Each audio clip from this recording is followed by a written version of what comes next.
Everybody, welcome back to another episode of FSIDFS Fantasy NASCAR Picks. I'm host member 31. Once again, I apologize for the Xfinity video. I don't know what happened when I recorded it. It was fine. It had sound, and somewhere in the upload to YouTube, it would go away. Tried to upload it multiple times. It still didn't work. So I got to the notes and to the full sheet that wasn't a speculation. And I know some of you reached out and you did quite well. So I'm glad to hear for that. And I know some of the comments on the original video, which I had to pull down because I'm trying to find the comments from you, but was trying to um, upload another one and a fresh one to try to see if it would work. We're quite harsh, and I understand. We've had glitches over the years and stuff here. In the 6 years I've been doing this with sound or things like that, or and I apologize. We try to work on it, we try to fix it, but I've always said, I own a DFS company in FSI here, and it is a position and stuff. But I have another career for 50 hours a week and other things that I do. So we're always going to make the priority here the content of the video, and sometimes I have to do it in one take, and there's no time to edit. We're just trying to find a window where it's like quiet in the house, and maybe it can be too loud because like other people are sleeping and stuff. So we gotta you know make sure that I want to get it out to you. So that's the priority there. So I'm sorry this is coming out in the morning instead of the evening, but I worked on stuff and I got it fixed. So again, I'm always going to try to focus when it's a crunch for time on getting you the content and getting you the right information and doing the research first to production, but I will still try to continue to make the production as professional as possible. So that being said, let's get into this slate here. Darlington, I like the Southern 500 a little bit better. I think it's like what 74 laps longer. And but I do love the throwback paint schemes here. I mean, I think they're just absolutely amazing what they do for those. So you're gonna see a lot of color on the board here. This is a high tire wear track, which is kind of nice because if you look at column A and I, and then not as an artificial intelligence, but just literally the column labeled AI up top, where it says home. These are the results from Homestead. So it's pretty good because a couple weeks ago we had another high tire wear track. You can also look back at Las Vegas because that's becoming a tire wear track, not as extreme as Darlington and um, and Homestead and Old Atlanta and Auto Club in California before they tore it down. But still, it gives you kind of indication. So we've got a lot of data on these drivers and who they do here, and some of them have changed. Like the if you look at the Homestead video, like some of the colors have been updated as I looked at how they've done at Vegas and Homestead. It convinced me like one way or another to be a little bit better. But like the blue ones are elite, the green ones do good managing tires, the yellow ones are average, which doesn't mean bad. Um, and then some of like the peach ones are below average or they're like newer to Cup Series and the next gen car. So I don't really know yet. And then the weaker ones there. So Xfinity race was pretty exciting there, and I was pretty good on like the Cup drivers weren't. I know Bell did lead some laps, and then he got tangled up with the 48 and kept on falling back, and I think that ruined a lot of people's day. But I think you're looking for at least 2 to 3 dominators here, so picking them out is going to be key. You've got some good place differential plays here, so let's go through the board and see how we're going to build our lineups. So Byron is up here. Very fast. It gets the pole, and I think is definitely someone that you want to consider as your top dominator up here. And I like the price at 99. The pricing here is much better than like the Xfinity one, where you've got like cars when cup guys come down, they're like 11, 12, 13,000. Like Kyle Busch, sometimes like 14,000, eats up so much of your salary. But up here, I think you can easily get 2 or 3 high 9, 10K guys in your lineup and still have some decent value below to not want to throw up in your mouth when your lineup's all said and done. So 12th and Homestead, but I think Byron is definitely one to keep an eye on here. Reese ran well, and he does good on Telluride tracks. He came ninth at Homestead. I think he's an upside dominator here. So do you potentially get out and Byron? be out there and lead the race and get a lot of dominating points potentially. I I just don't see that being the most likely thing to happen. I like more in FanDuel here, where you're if we can stay up there and still finish in like the top 10 and maybe get some laps led. But like in DK, I'm not gonna put him as fade, but I'm gonna keep him in your dominated group, but it's more of a GPP. Hamlin, I think could also get up there. It's usually doesn't qualify this well, which is kind of shocking. But was fifth in Homestead, and he qualified 23rd there, and that's more like what Denny Hamlin does. He's always like someone that could be a dominator, but also could get you place differential. Here, you got to consider as like one of the primary dominators. Would you play Byron and Hamlin in the same lineup for cash? I probably wouldn't. I'd probably um if I'm doing that, I'd probably drop down and put Reddick as my second dominator because he at least has a little bit more place differential and has a little bit more of a safety net to lose if not lose as much if something goes wrong, like a bad pit stop or gets caught up in a wreck. So I think you really want to look at Hamlin or Byron.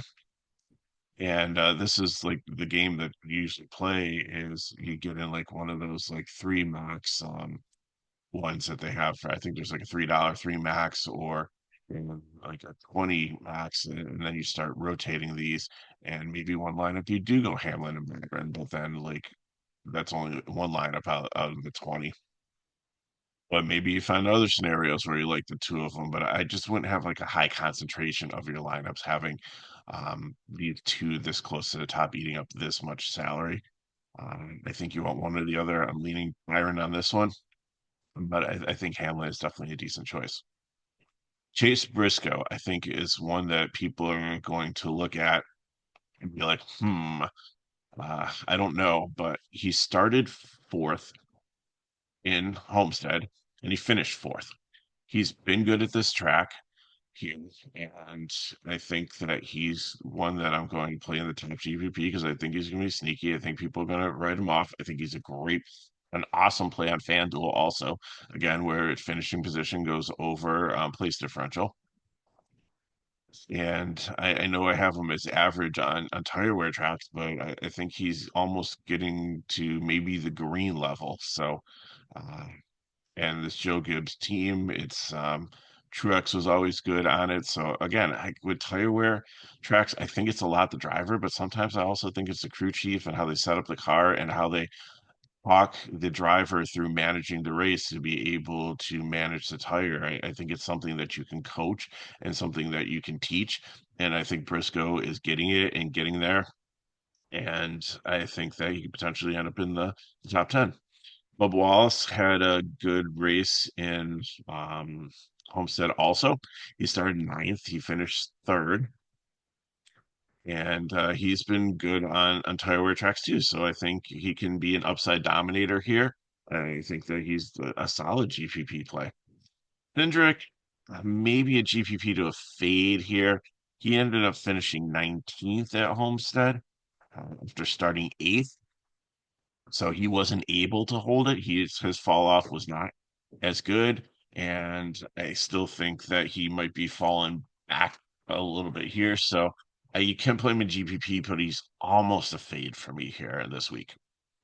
Tyler Reddick, really like him at this track. He is, if you watch the Xfinity race, like everybody that stayed out, they all wanted that top line because that's it seems like the preferred groove here, and he's one that loves to ride it's just like Homestead where you want to ride like high but stay away from the wall so you don't get the Darlington stripe. And Reddick early in his career got stripe after stripe and beaten down by that wall, but now I think he's really quite masterful at running in that groove and not getting taken out by the wall. Eighth at Homestead, so a solid day there after starting 20th.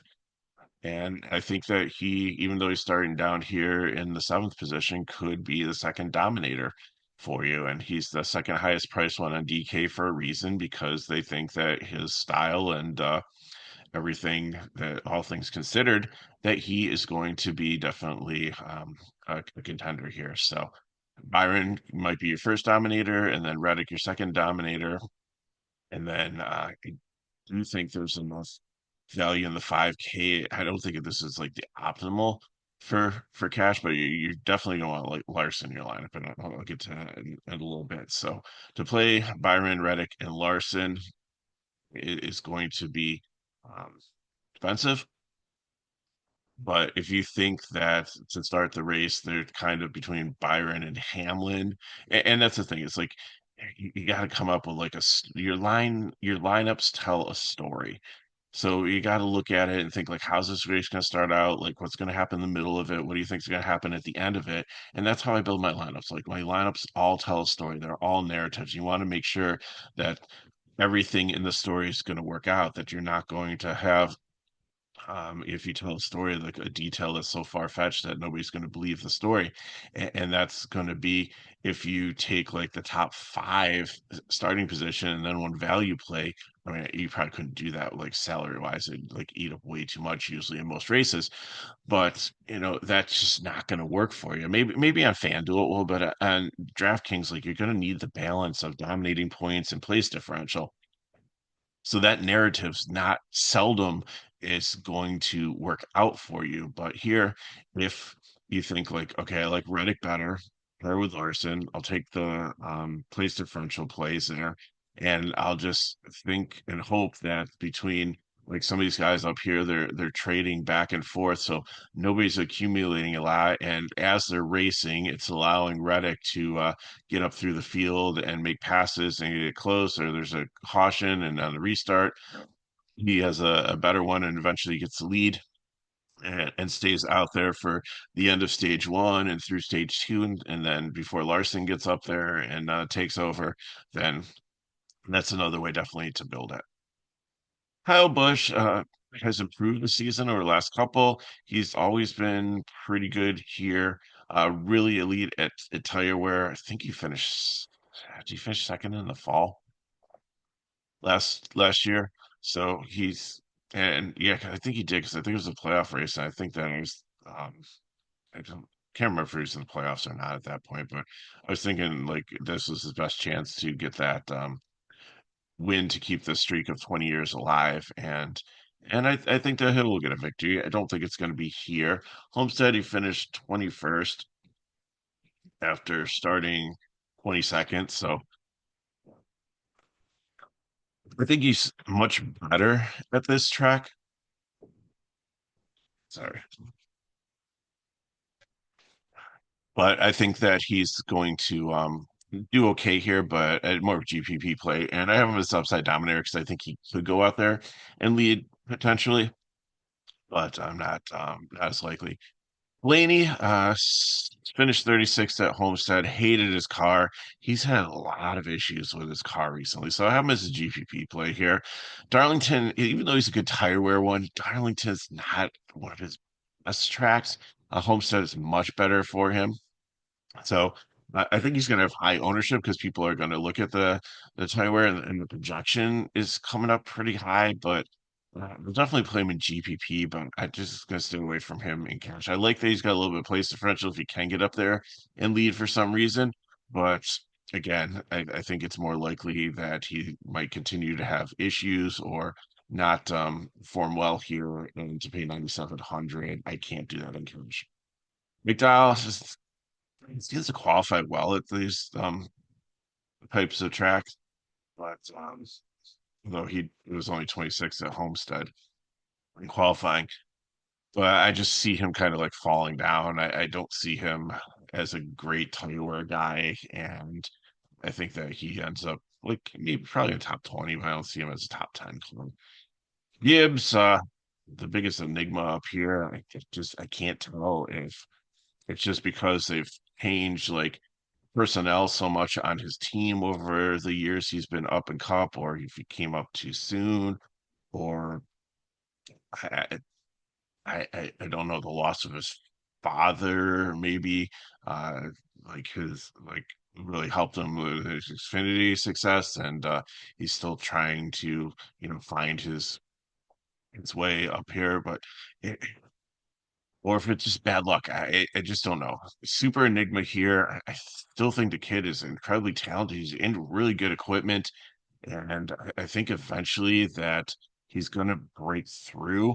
He's not like John Hunter Nemechek, Harrison Burton level yet, for people who have struggled up, or Daniel Hemrick, people have struggled up in the cup, and you knew that it was better for them to kind of get sent back down to Xfinity or trucks to try to hit the reset button and try again. Cole Custer did that also. But as for this race, a GPP, he's good at tire wear tracks, not elite. He could be a sleeper here. I thought of maybe with the 100K guy, but it felt really solid with the three that I picked. So and don't put him in as the fourth 100K guy in the lineup because that's just not going to work out for you, I don't think. But spring them into some GPPs and we'll see what happens. Gilliland, is fair on tire wear tracks here, but I think he qualified too far forward here. Ended up 30th at Homestead after qualifying 29th. So he kind of really struggled there and really didn't really make any ground. So, and I think a lot of people picked him thinking like, okay, he's like usually our place differential, darling, our solid cash play. Like I say, Josh Williams is and Jeremy Clement in Xfinity. But it didn't work out at Homestead, and I don't think it's going to work out today here either. Carson Hocevar, I like a little bit better. Um, I'm still like watching him for tire wear tracks. I think he's a GPP here. He's like just below the 4X. I'm looking for cash.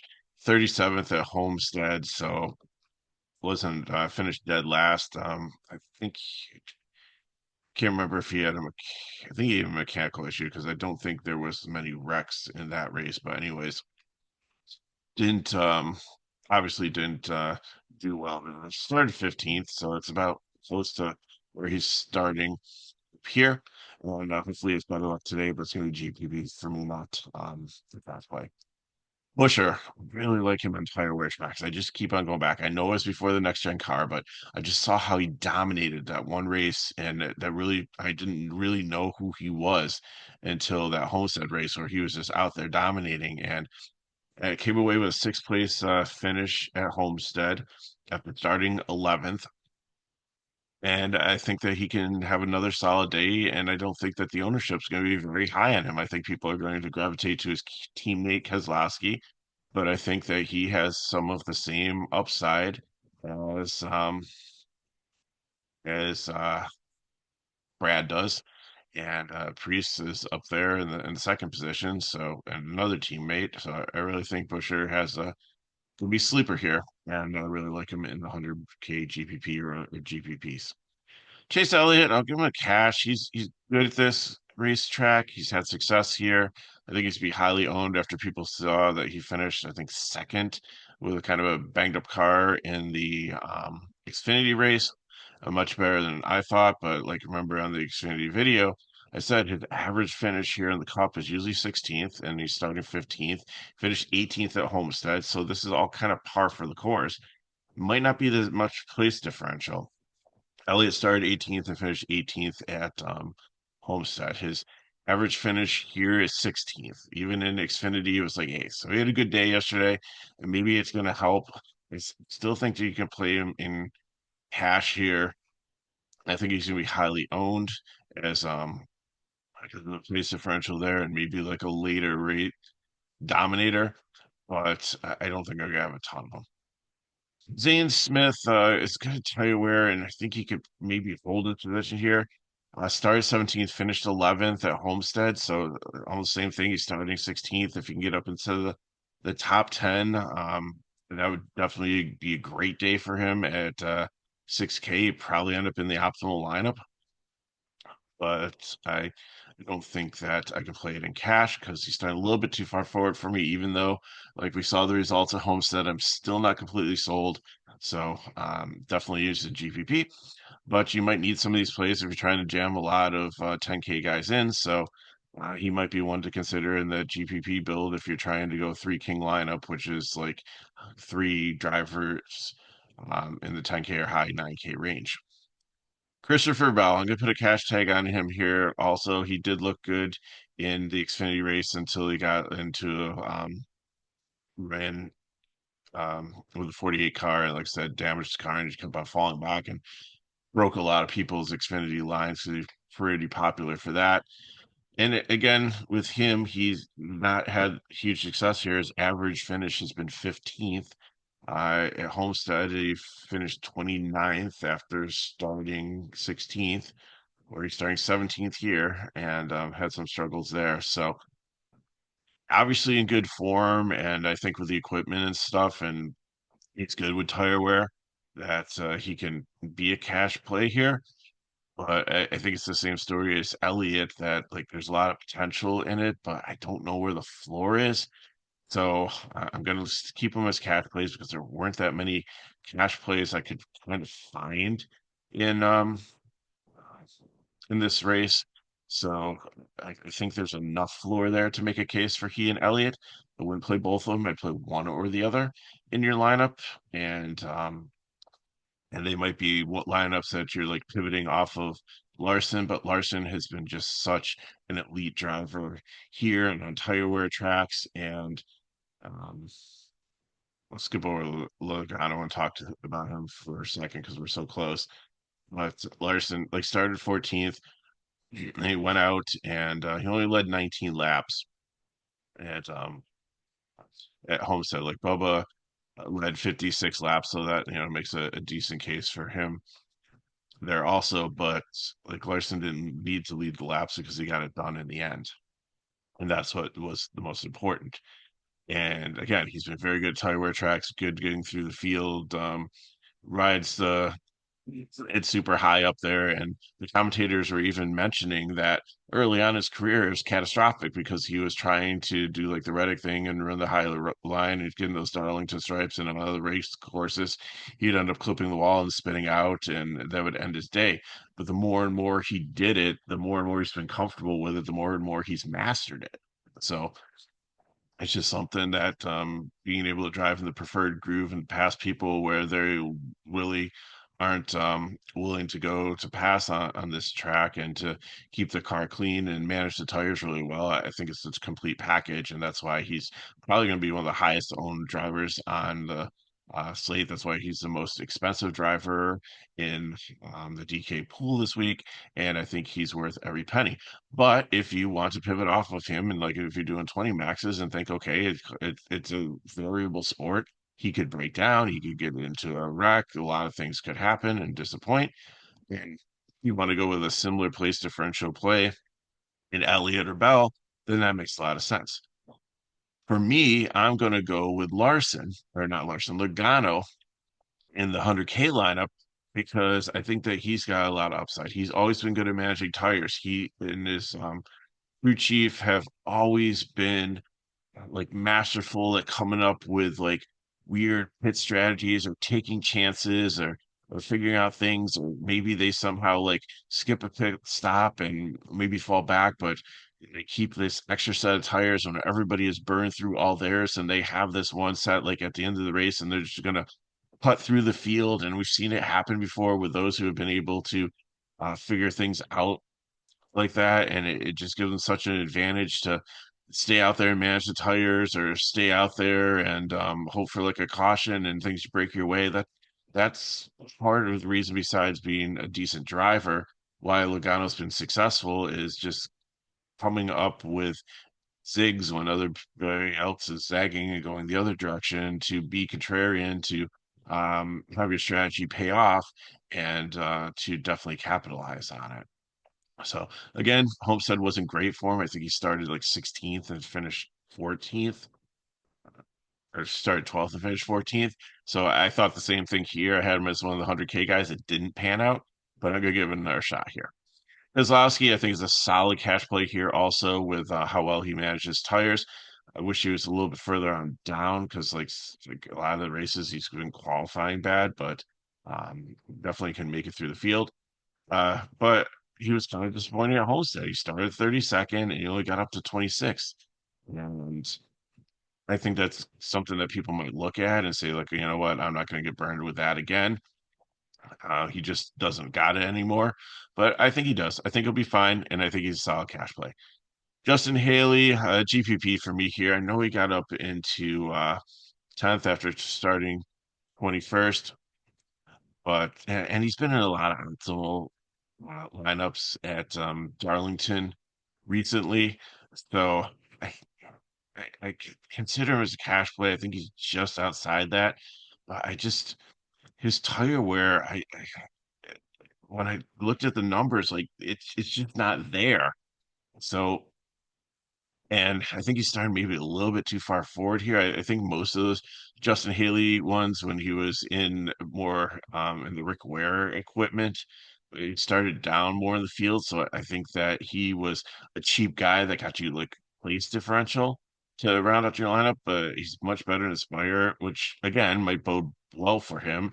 I don't know. I think he's a top 25 car. I don't know if he can progress that much to rack up a lot of place differential points. Looking at like all these drivers ahead of him, like if I look at if all the yellow ones fall in Hocevar, you're picking up five, but everybody else above him is good to elite with tire wear, and there's some ones behind him that should be really good also. So I don't know.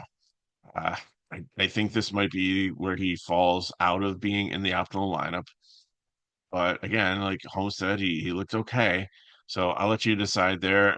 Again, he and Zane Smith might be the really good plays that you need to put in your lineup in the 6K range so you're not like all the way bottom feeding down into like some of the 5K drivers that could go lap after lap after lap down because they're not going to be able to hang with the lead lap and they're just going to continue to get passed and passed and passed.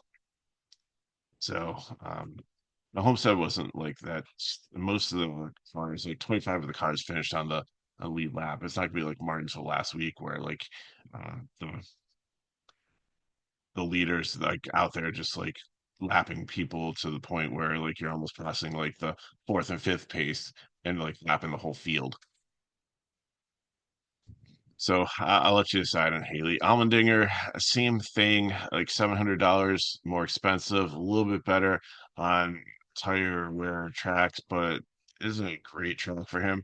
Had a solid day, started 10th and finished 7th. I didn't think that he would be able to like really stay up there, but he did. And we'll just kind of have to see how it plays out here. Uh, but again, pricing wise, I kind of like, even though they're starting ahead of him, like Smith and Haley a little bit better. But anyways, I'm probably going to save $600 and drop down to Austin Dillon. Richard Childress cars have been good on tire wear tracks. Dylan's been good on tire wear tracks. He had a very good day. Started 30th and made his way up to 13th. He was one of my prime plays at Homestead, and he paid off, and I won hundreds of dollars using him. So uh, definitely a cash play that I absolutely love here. Barry, on the other hand, here is going to be the prime play. This Wood Brothers team, and he are a great fit. Um, absolutely think that he came up at the right time. He has the one win this season, and he started the race second, finished 17th, so it wasn't the best day, but so I think that it definitely started 24th here. If he's finished the 17th, that's seven place differential points. 7,800 is a great price tag.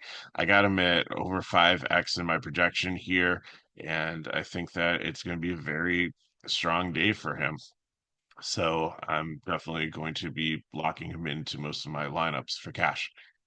Chastain, GPP here. I think he's gonna be chalky. I think people are gonna look at it, but again, if you look at Ross's average finishes here, it's 18th.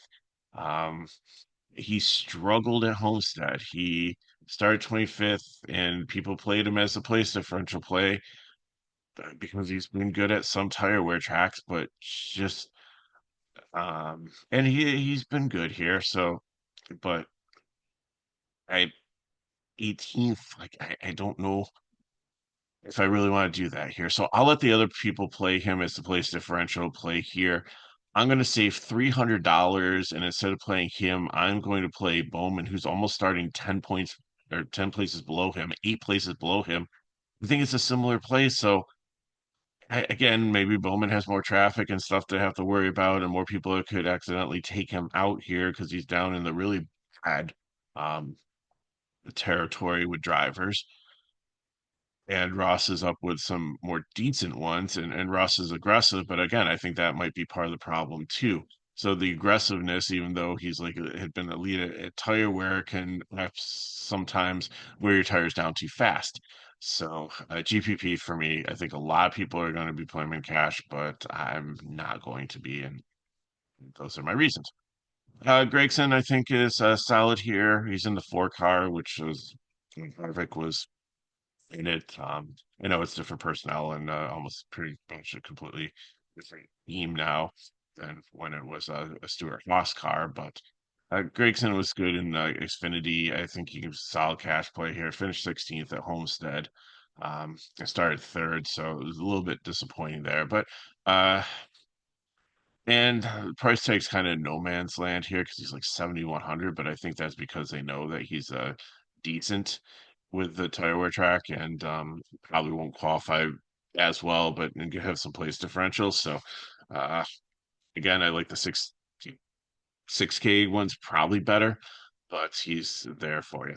John Hunter Nemechek, he's spun out in practice, and that's why I don't have practice data up here. Like, I don't know what to do with this dude. He's he's the last man standing, and like, well, he and Ty Dillon, I think, are like, why are you guys still in the Cup Series? You need to go down. This is not for you. So, gonna be a fade for me. Stenhouse, I think he plays a cash, good at tire wear, and he's become much better at like being aggressive but not overly aggressive to like hurt the tires. Like he's a little bit ahead of Chastain in his maturity there. So I think he's a solid cash play here. 24th in Homestead, started 27th. So 6,500. I think there's some solid floor there.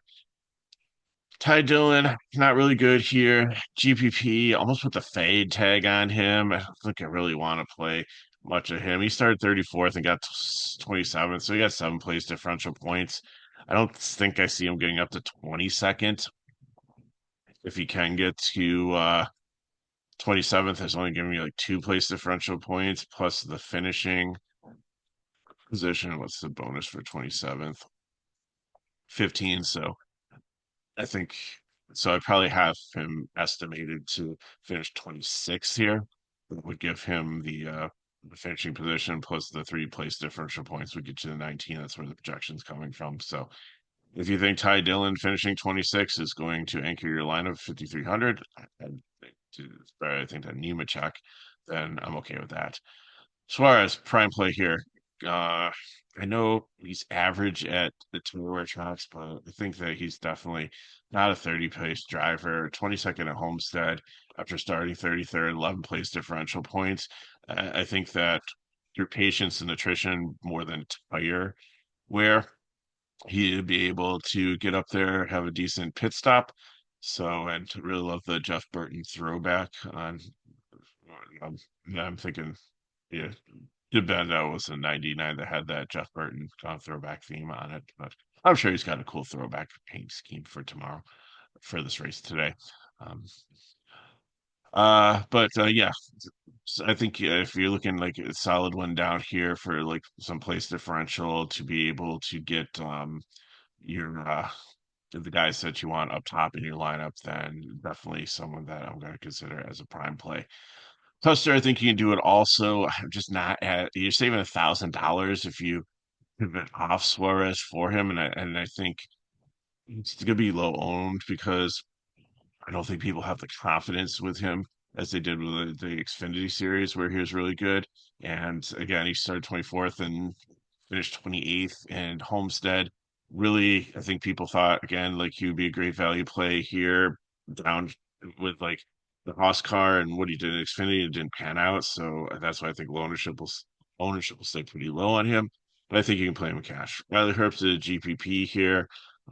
Just again, he has had experience here in Xfinity, and it's really good equipment at 2311. So if you want to go with that, if you need some 5K guys, like I like him better than Dylan and Nemechek down here. playing Custer and Herbst, and you have like a little bit more place differential upside. But he pretty much stayed down here, and he was another one that I kind of whiffed on in some of my lines at Homestead. He started 19th and finished like 33rd. Kind of struggled that day. Bowman, I think, is gonna be chalked down here if you can get to him. He started on the pole. He finished second. He led 43 laps at Homestead, which is all great. But I think the problem is that he's kind of priced in no man's land here. If you're trying to get Larson in there and you're trying to get some Doms up top, then if you're trying to get Bowman in your lineup, that's why. And you know, if you're playing the prime plays that I gave you that I feel are the solid ones down here in Barry and Suarez, you might not have the 8,300 in your lineup to get Bowman in without having to play like one of these 5K guys or 6K guys that are kind of questionable. So that's why I looked at him as a prime play, but I'd rather go with Suarez, saving you the money there. Might not have the upside to get up as far as Bowman does.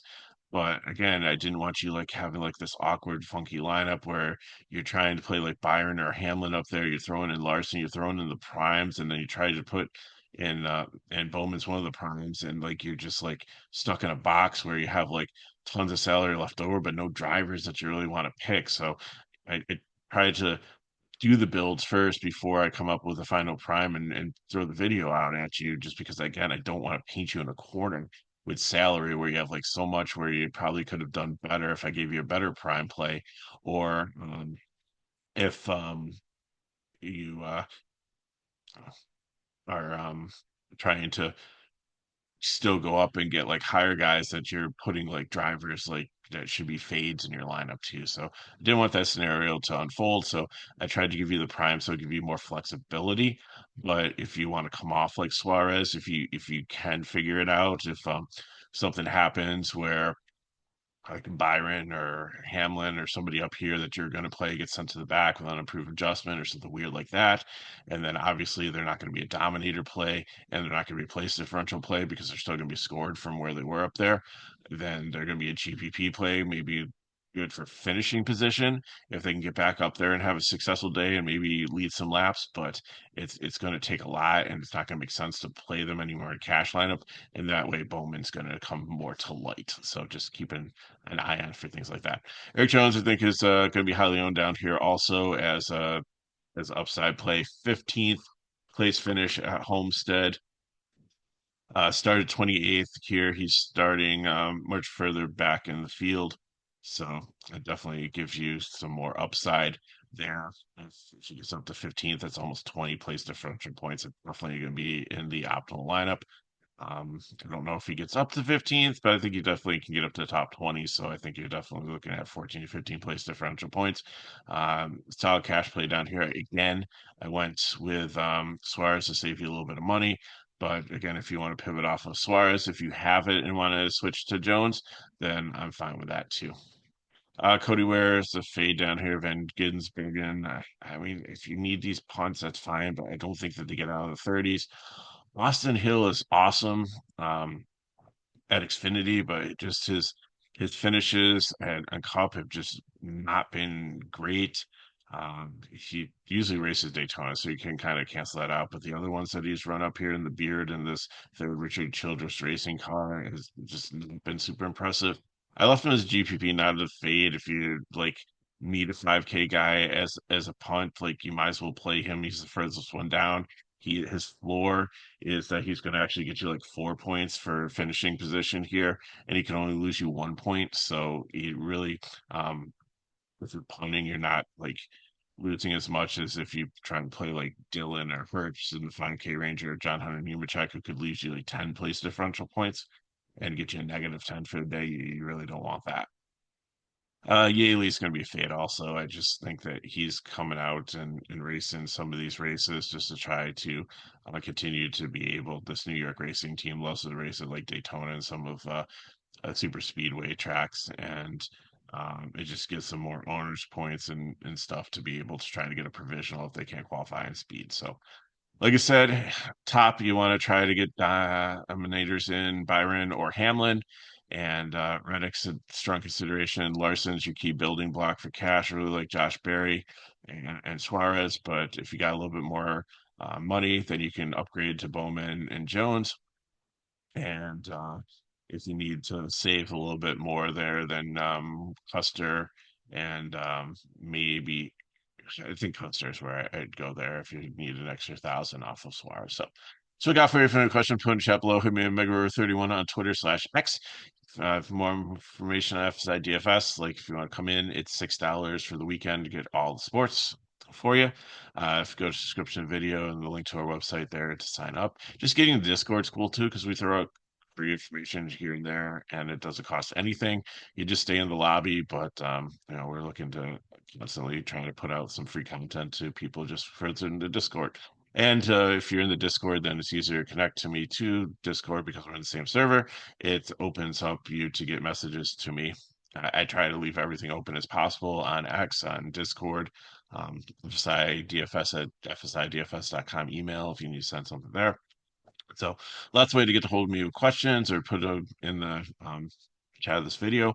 Uh, I try to answer them as much as I can, as fast as I can. The Discord chat where people are paying for stuff takes priority, but after that, then I don't mind throwing out. I can't approve full lineups just to kind of remind you of that. So if these videos help us back, like, subscribe to the channel, and share with your friends. So good luck in your contest. Next weekend, we have Bristol. So looking forward to that. So I hope you have an amazing weekend. I hope all this advice helps you out and you win lots of money. And I'll see you next time.